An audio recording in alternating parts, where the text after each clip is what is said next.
Hi guys, welcome back to my channel. Today I'm doing my March reading wrap up and I had a pretty good reading month. I think after a bit of burnout in January and February, I really felt reinvigorated with reading this month, so I'm very excited to share with you what I read. I have split this video into a couple categories, so primarily cozy mysteries. I have kind of like a general mystery category, and then thrillers and like 2 nonfiction at the end. So let's hop in. We're gonna start with cozies. So this one made my spring TBR and it was one of the ones I was most excited for. I've been waiting for this for such a long time. If you haven't watched my spring TBR, I'll link it above. But that is Bread Over Troubled Water by Winnie Archer. This is part of the Bread Shop mystery series. I love this series, and this book came out in 2022 and it's the most recent in the series, and I can't find anything else about this. If you know anything, is there more coming out in the series? Because I have looked on the author's Instagram and like their website and Goodreads, and I can't find anything about another release. And I'm panicking a little because I love this so much. Our main character in this series is Ivy. She is a freelance photographer and bread shop assistant, so you have lots of amazing scenes at this bread shop. In this particular one, she is at the bread shop when this man named Josh comes in, and he's like very charismatic. He's considered very handsome. I think he's like in his 40s maybe. He flirts with everybody. Everyone seems to like him, but later on she finds him dead. And the bread shop, someone at the bread shop is blamed. Drama ensues. The regular. I love this series for so many reasons. One, there is a great theme of found family in this. I adore it, especially with generations of women, which I love. Like Miss Branford in this, she's like in her 80s, I think. She is amazing. We have Olivia and her sisters who own the bread shop, and they are all amazing women. So many strong female characters, and the pug's name is Agatha. Agatha Christie. So I just love this. I love this series so much. The whole series feels very spring and summery to me regardless of the time of year, just because it takes place in Santa Sofia, California, so there's a lot of walks on the beach and time in the parks. But this one also involves like an engagement party, which makes it feel even more spring. I think it technically took place during summer, but it is definitely a good pick for spring or summer reading. I loved it. A new cozy mystery that I'm very surprised I enjoyed as much as I did, because I read one other by this author from a different series of hers and I didn't really care for it. I actually DNF'd it, but I loved this one, and that is Vinyl Resting Place by Olivia Blacke. This is the first book in the Record Shop mystery series. I'm just covering my library's name if you see the little post-its, and I loved this. I read her other series. It was like a Brooklyn murder mystery. I read the first one in that, and I ended up DNFing it halfway through. I just really didn't like the main character. There just seemed to be some like kind of plot holes. I didn't really care for it, but I loved this. This takes place in Texas. The town comes to life so beautifully on paper. We have Junie Jessup and her 2 sisters who are opening this record shop slash like coffee shop. So a really fun, unique theme. And they are doing like their soft opening for the record shop when a body is found in a closet. Like they literally have a skeleton in their closet basically. So they start to investigate because their business is at stake. I love each sister. They are so fleshed out. The town comes to life beautifully. Like she does the most amazing job of bringing this town to life. Like I wanted to visit it after reading this. And there's this adorable cat that kind of adopts the record shop, and it's so cute and I just love it. The mystery was really good. I had such a fun time with this. It kept me guessing to the end. Really great cozy. I cannot wait to read the next book in the series. So this was an absolute hit, like a good 4.5 stars for me. One that I read for a pet sitting vlog this month, I read 3 different pet themed cozies, so I'm going to go over these a little bit quicker. I'll leave that vlog linked above if you want more in-depth reviews. But the first one was Murder Past Due, a Cat in the Stacks mystery by Miranda James. Loved this. This was amazing. You guys were right. A couple of you had recommended this to me. I finally picked it up. Oh my goodness. So it takes place in Mississippi. Our main character is Charlie and his cat, a Maine Coon cat, so a really big cat, like I think 20-30 pound cat named Diesel, and he walks his cat everywhere, which is amazing. And he's like a part-time librarian and volunteer at this like college library. He like authenticates things, all this stuff, really great stuff. Well, one day, an old high school classmate of his comes back to town, and I think he's approaching 50, so it's been a while since they've seen each other, and this classmate's really rich. He's a famous author. He's being like celebrated when he comes back to town, and something happens to him. Charlie gets involved. I love Diesel. I love Charlie. Charlie is a fantastic character. He warmed my heart so much. I thought he was so well spoken, super smart.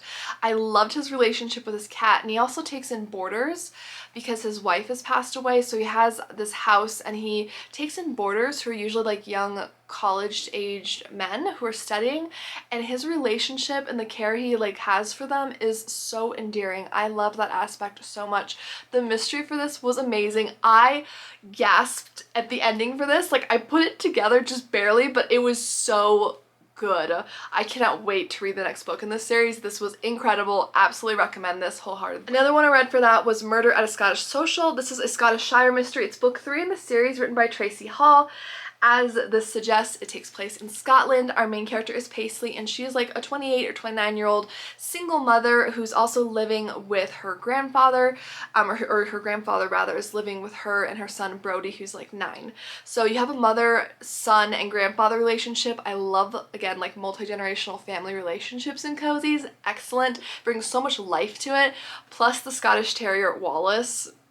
I mean, if you name your dog Wallace, we're gonna be best friends already. Like, that's a great name, come on. But this mystery takes place with like a charity auction. So there's like a bake sale, and she's auctioning off one of her cashmere sweaters that she makes because she owns this like knitting shop where she sells yarn, but she also makes handmade goods, like crocheting them and stuff. And so she's auctioning off this cashmere thing, and she's doing baked goods for the competition. Something happens during the competition and the mystery ensues. Absolutely love it. The found family elements, there's some great subplots with the family as well. I love her relationship with Brody. I love Paisley. She's a very, she's a very blunt character, and she's truly 100% herself, which I love. So I love her.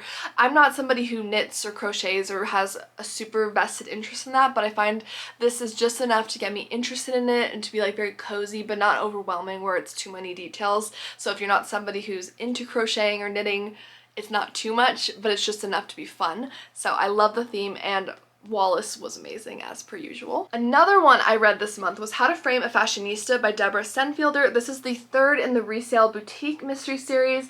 We have our little friend here, Howard, who is this grumpy cat who I adore. Like, oh, so cute. Just pets in cozy mysteries. I just want to hug all of them. So the basic premise for this is Kelly is working in Lucky Cove. She's taken over her late grandmother's resale boutique, and she's really been like redesigning it, up-leveling it, because she used to work as like a Manhattan like fashion seller, so she really knows fashion, right?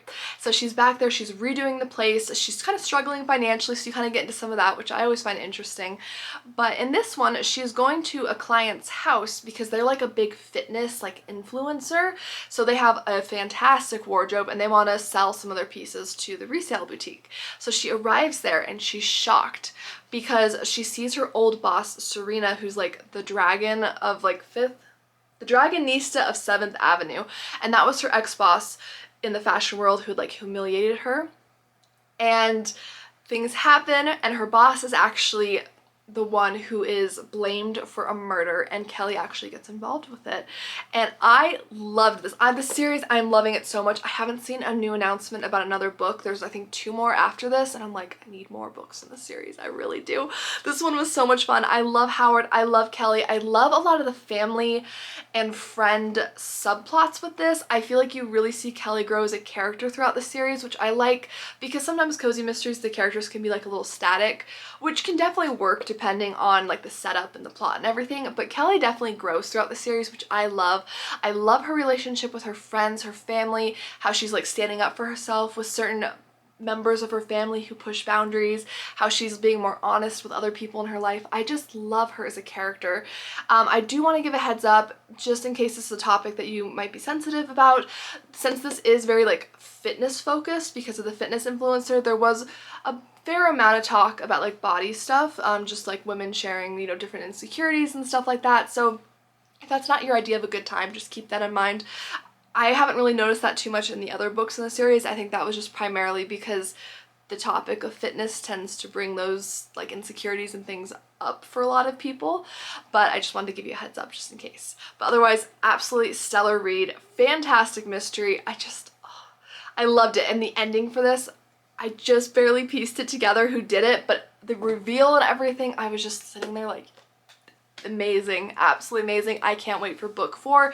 I actually already have it here behind me, which is Beauty and the Deceased, which I'm very excited for. I think this is on my spring TBR as well because it just looks very spring and summery with this cover, so I'm very excited. I did have one cozy mystery DNF, and I'm really perplexed because I thought I was gonna love this. This one's by Ian Moore. It's called Death and Croissants, a novel. It's book 1 in this series, and everything about this sounded right up my alley. It takes place in France, but our main character is like a bed and breakfast owner, and he's from England, and he's pretty grumpy. He's kind of standoffish with his guests. He just likes doing his job, leaving his guests to their business, and that works out for him most of the time. Well, one day a bloody handprint is found on the wall in one of the guest rooms, and the guest is missing. And he gets involved with this other woman who's staying at the hotel, and they go on a quest to try to solve the mystery. I ended up DNFing this. I think I got about 70 pages in, but I just wasn't that interested. I couldn't really muster it up to pick it up again. I thought the writing was really beautiful. I think some of the British humor is just not quite my style.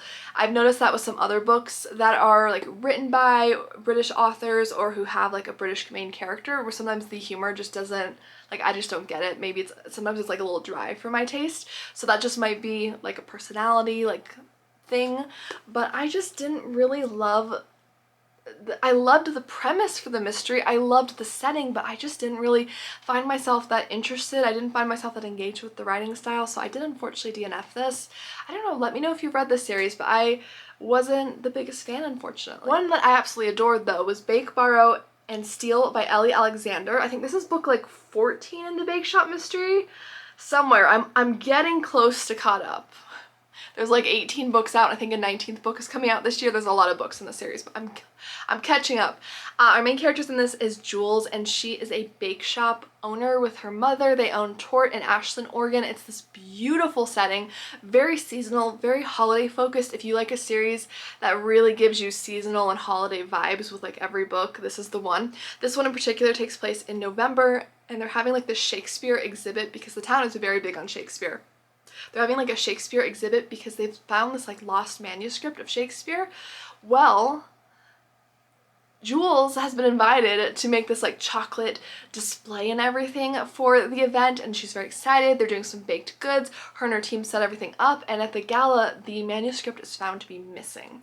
So it's a heist, and I adore a great heist murder mystery, like absolutely. So this was such a fun read. I don't want to say anything else, but absolutely so much fun. Had some fun November, fall, Thanksgiving vibes, so this would be a really great pick if you like to seasonally read for the fall time, but I really enjoyed this. I love this one. I would really recommend, if you can, read the Bake Shop mysteries in order. For most cozy mysteries, I think you can jump around and you're usually not too badly hindered, but this one, the side character stories and the main character stories, they're all so richly developed that I feel like you'd really miss out if you didn't read some of the books leading up to it. So you could probably jump in like a few books in if you wanted to kind of read seasonally, but I wouldn't jump this far out unless you've read some of them, or you're going to kind of be missing some of those subplot like nuances, and that would be a shame because it's really good. So just a heads up on that, but this was absolutely like a 4-star, 5-star read. I had such a good time with it. And then our last cozy is The Time for Murder is Meow by T.C. Lotempio. This is the first one in the Purr and Bark Pet Shop Mystery series. I also read this for the pet sitting vlog. And this one's interesting. Our main character in this is Shell, and she's actually like a retired TV actress. She was doing quite well with her job, but the show was not renewed, and she decided to take it upon herself because her aunt left her pet shop after passing away. And so she moves out to this small town, a completely different, like, you know, style of life for her because she's used to this fast-paced like Hollywood lifestyle. She moves out there and she's going to reopen the pet shop, and she also finds that her aunt has a cat and she has her own cat, so there's some fun cat drama as the two of them are trying to get along, which was really fun to read about. But shortly after she arrives, she is going to lend her aunt's Cary Grant like movie poster collection to this local museum because they're having like this big debut with like his movies or something like that, and her aunt has like the collection, but she's actually turned down, and she finds out that it's because of some prejudice from some people in town, and she kind of confronts them. Someone ends up dead. She gets involved. She's a very pushy sleuth, pretty like in your face. Like she definitely says it like it is. She's pretty pushy. She was pretty outrageous, but in a very fun way. So I had a really good time with this. I think the pet scene moments were great. I'm excited to read further into the series when the pet shop is more like open, because this is as she's trying to open the shop, and I think the pet shop is going to sell like everything from like pet store supplies to having like rescue pets to have for like you know, adoption and stuff like that. So I'm really excited to see where the series goes, but I really have enjoyed T.C. Lotempio's writing. I've read the first in her Tiffany Austin food blogger mystery series, and it was a knockout. There's just something about her writing. It's very quick paced, it's very fun, it's just very punchy, and her characters always seem to be just a good time. And there's always lots of pet moments. Like she really loves her pets, you can tell with the writing. She's written multiple like pet store or like animal shelter mysteries from what I can see. So she's definitely an animal lover. If you like animals in your cozies, I think all of her series have a very strong animal element to them. Okay, so next I have two general mysteries. These ones weren't strictly cozy. They're not necessarily like super grisly or anything, but I'm gonna go ahead and talk about them. The first one was one that I actually thought was a cozy, but it's not, and that is Glory Be by Danielle Arcano. So this is a Glory Broussard mystery. This is book one in the series. It's the only one out. It came out like last fall, and I did return it to my library, so I'm just gonna pop a picture on screen for you to look at. Now, I have mixed feelings about this, because from what I thought going into this, I thought it was a cozy mystery. And when I look at Goodreads, the first category it's like sectioned into is mystery, but cozy mystery was like the next one. So it seems like a lot of people thought it was a cozy mystery, and some of the comments and reviews on Goodreads kind of expressed the same feelings as I did. Basically we have Glory B, and she is described as like a woman of a certain age. She grew up in Louisiana, and she remembers the times where things were more segregated and stuff because she was around for those times. And one day she is sitting at a coffee shop after church when she finds out that her friend, who is a nun, has taken her own life, and she is convinced that this could not be true. She thinks that there was some kind of foul play involved, basically. So she gets involved in the case. Now, I love Glory as a character. She is very witty, she is very sassy, she's very blunt. She's at a point where she's like, I don't care what anyone else thinks, I'm doing my thing.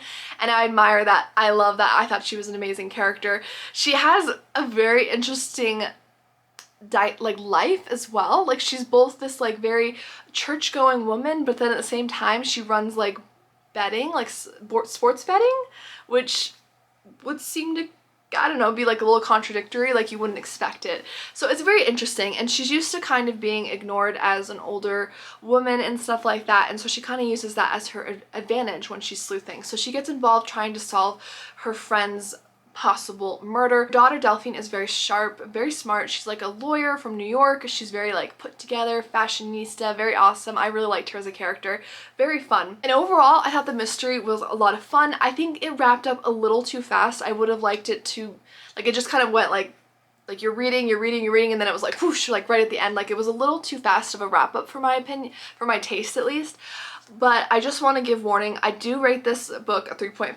I'm definitely planning on reading the next book in the series because it was just such a fun time. Glory is an amazing character, and the author had such a beautiful way of bringing the town to life. Although they described Lafayette as a small town, and I thought, correct me if I'm wrong, I haven't been to Louisiana, but I thought Lafayette was kind of like a larger city. Maybe it was like the suburb of Lafayette. Maybe I misunderstood. But I just want to give a strong warning that even though this kind of looks like a cozy mystery, and it seems like other people, myself included, thought it was a cozy, it's definitely not. There is some pretty strong, there's some violence. I'm going to try to do this as a spoiler free as possible, but there is a brief romantic encounter that was rather, like, it was explicit. It was only a few paragraphs, but it was definitely explicit, and usually cozy mysteries keep that to a pretty like PG level.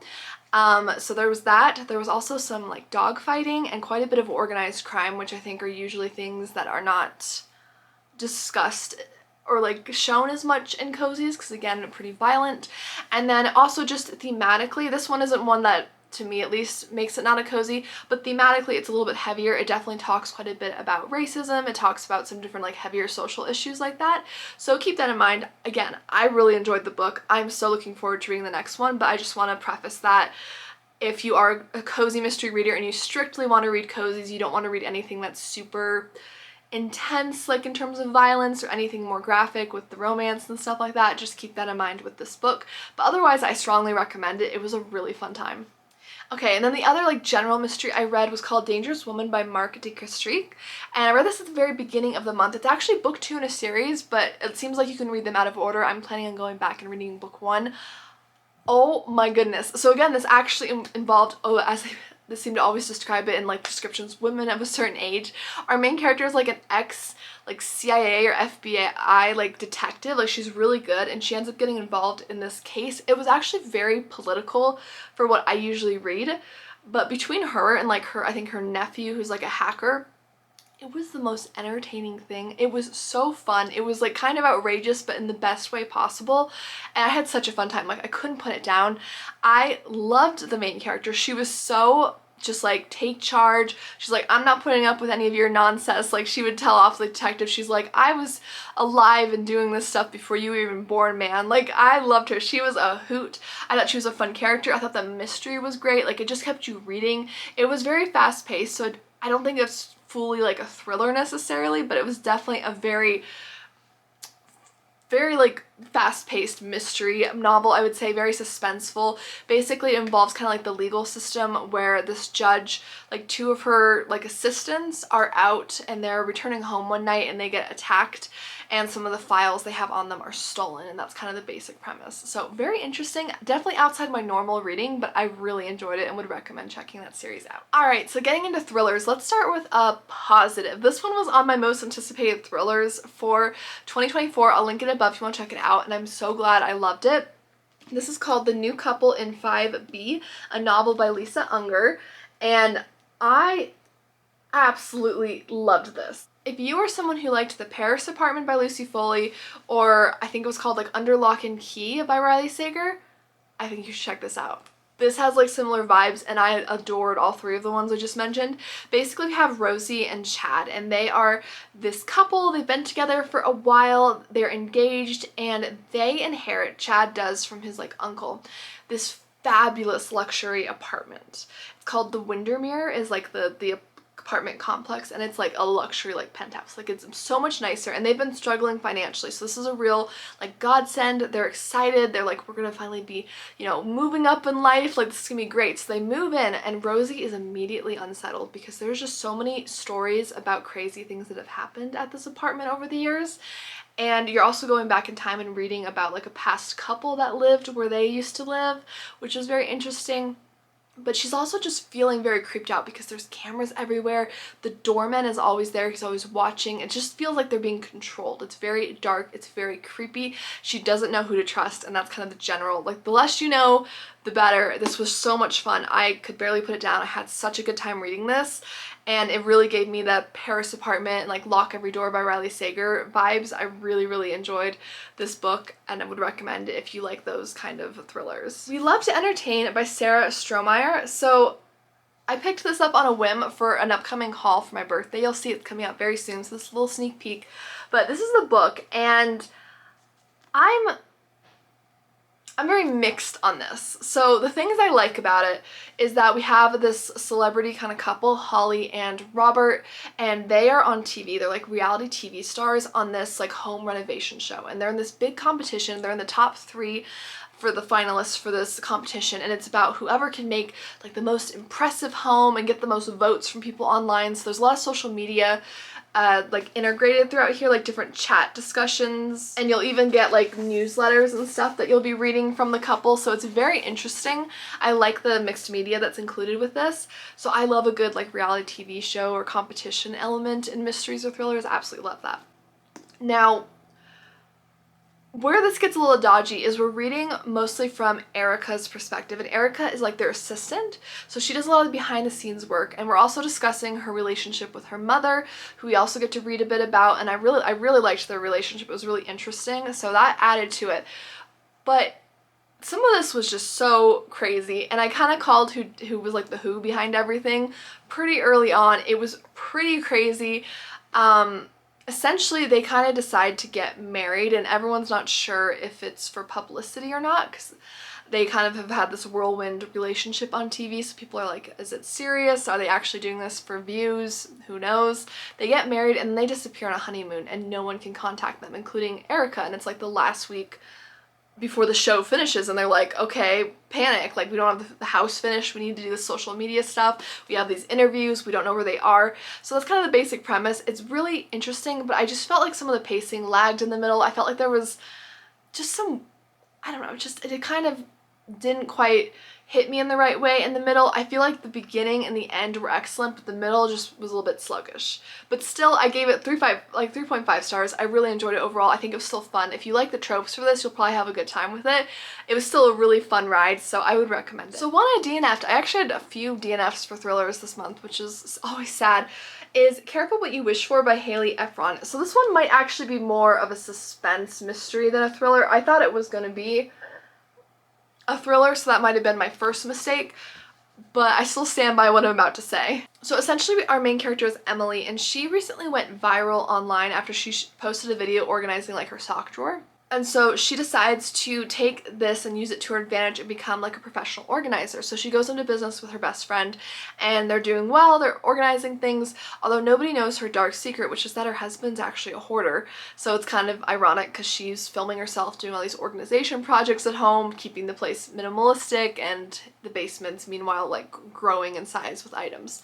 Well, some of her recent clients are quite interesting. One is an elderly woman whose husband died like a year ago, and she found a mysterious storage unit he had that she knew nothing about. So she hires the two women to organize it, declutter it, you know, get rid of the stuff, right? The other client is a younger woman, like in her 30s, and her and Emily start to relate over some of the marital issues they're having. And very shortly after this, we have a kind of an issue where something happens to one of those men, and these two women are kind of like bonding over that. They're kind of like keeping secrets for each other. I just found it too unbelievable. Like, why would you keep a secret for this person who's a client, not even like a friend, who you just met like the other night? I don't know, like it was too unbelievable for me. I wasn't super intrigued. I felt like everything I read to about halfway in I just had called. It was pretty like obvious. I did end up looking up the ending just out of curiosity's sake, and it was pretty much what I thought it was going to be, so I just wasn't, I don't know, I just wasn't that intrigued, and I found Emily to be kind of an annoying character. She just didn't really do a whole lot for me. She just kind of whined a lot, so it just wasn't my favorite personally. I loved the concept. I like the personal organizer. I think that's a great profession for like a mystery or thriller, but I didn't really care for the book itself, unfortunately, so I did DNF it about halfway through. One that I adored, and this redeemed book of the month for me because last month wasn't so good, and that is Listen for the Lie by Amy Tintira. Absolutely a 5-star read. This was so good. This one and the New Couple in 5B. Those are my top 2 thrillers for this month for sure. So we have Lucy and Savvy, which is short for Savannah, and they were like 2 girls in Texas, and Lucy kind of went the traditional route of what people expected. She got married to someone who was very wealthy. They seemed to have it all together. And then her friend Savvy was a bit more wild, and if you listen to rumors, she got around a lot with the guys, if you listen to rumors. Well, one night, Lucy is found wandering the streets, and she is covered in her friend's blood, and her friend is found murdered. And so a lot of people think that Lucy did it, but there was not enough proof to convict her. So now years later, Lucy has moved on. She's living somewhere else, I think in California, but she has to come back to Texas when this podcaster starts to dig up secrets from the past. I personally love the podcaster element. Like, I think it's a fun trope, and yeah, I loved the ending for this. I did piece it together, but it was so satisfying. It was so satisfying. So I really, really enjoyed the ending for this. I would recommend this. My only question to everyone else, did anyone else think the cover was pink online for some reason? Like, it looked hot pink, but in person it's like tomato red. I could have swore it was hot pink. I don't know, maybe I'm completely crazy, but I really thought this cover was pink for some reason. Okay, and then one that was just kind of okay. This is like, I don't know, 2.5 to 3 stars. I really didn't love it. It's not my typical type of thriller, so it could just be that I'm not the right audience for it. But this one's called What Happened to the Bennetts by Lisa Scottoline. I got this at a Little Free Library a while back. I actually just did a vlog with Little Free Libraries. I'll link it above. This one was from a previous Little Free Library endeavor, but really fun. I love Little Free Libraries. basically we have the Bennets, right? So they have this family, got a husband and a wife and 2 kids, a daughter and a son, and one night they are carjacked. Like, this guy is aggressively like road raging after them. They pull over, carjack, and this family is forced into like witness protection because of what happens.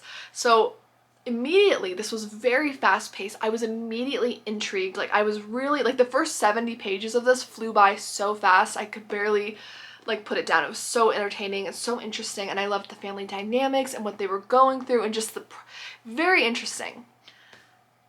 The second half of this book, though, is kind of when the father, and this is kind of said in the synopsis, he decides to kind of take a step forward and kind of decide, do I want justice more or do I want the law more? And he goes for the justice route. So he kind of goes rogue. He just like leaves his family in witness protection and goes like all action hero on us.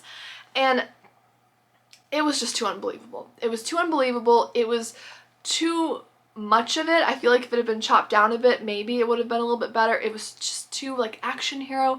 It was like, this guy's like a normal lawyer, and sure, he was supposed to be like athletic or something, but he's like dodging bullets and stuff, and I was like, what am I reading? Like, this is like some suburban dad who's not trained. What am I reading right now?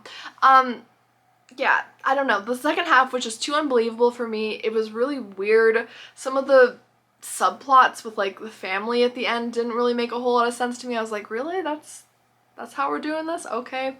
Yeah, I just didn't love it. And I also feel like all the other characters except for the dad had flaws. But the dad was like Mr. Superhero, like the saint, the martyr, like he just, there was nothing wrong with him, basically. He was like perfect. And that's kind of it. You know, I want characters that have flaws. So that was kind of my thoughts on this. I loved the first half. I was anticipating like a 4.5, 5 stars with the first half, and then the second half took it down to like a 2.5, 3 stars for me. Really not my favorite. Yeah, I wouldn't strongly recommend this. If you're someone who's really interested in like the FBI, witness protection, if you like kind of an outrageous, almost action film type thriller, you might like this more, but that's just not my cup of tea, so this wasn't quite my taste. And then last but not least for thrillers is Midnight by Amy McCulloch.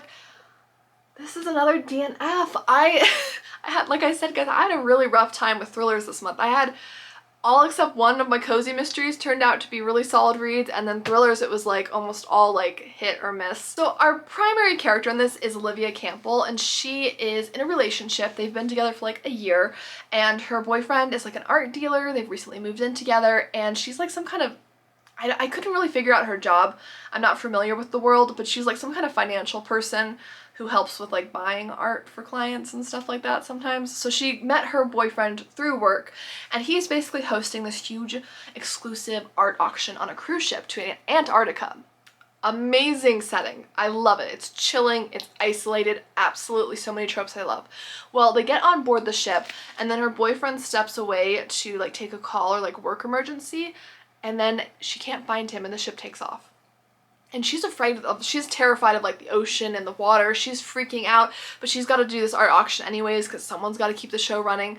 I read about 100 some pages of this, and there had been several very like exciting things that had happened that should have been very exciting, like big moments, but I wasn't that excited. I don't know. It felt very like kind of dull, and like even when moments the moments that should have been very impactful or scary or thrilling, I just was kind of like, okay, like I just didn't love the writing style. Like, it didn't grip me like I wanted it to, and I'm so sad about that because everything about this screamed something I would love, like the isolation trope, the setting. I love a cruise ship setting for a mystery or thriller or anything isolated, like Cabin in the Woods, absolutely.